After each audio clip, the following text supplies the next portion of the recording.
Kilala mo ba siya? Malamang hindi. Parehas tayo. Heto, hayaan mo munang ipakilala ko sa'yo ang nag-iisang manunuli ng Atis Extension, si Mark Lawrence Hison, o mas kilala sa palayaw na Albert Pokpok. Sa mga nakakatanda sa kanya, baka isa ka sa mga natuli niya. Si Albert Pokpok lang naman ang may pinakamaraming natuli dito sa aming lugar. At kung itatanong mo kung kabilang ako, syempre hindi. Dahil mas ginusto kong pumila sa mahabang pila kahit tirikang araw basta doktor. Hindi ka ba kakabahan sa kanyang mga kagamitan? Kung yung mga kilala mo gumagamit ng labaha at ngumunguya ng dahon ng bayabas at diretso talon sa ilog, si Albert Pokpok ay may kakaibang estilo. Gumagamit siya ng maso at tinapyas na yero at pangunguyain kanya ng bubog sabay diretso talon sa kanal.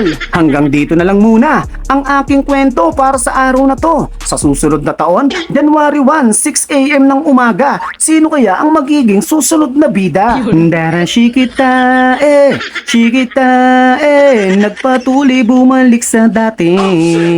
Ngumuya ng bubog, tumalon sa kanal.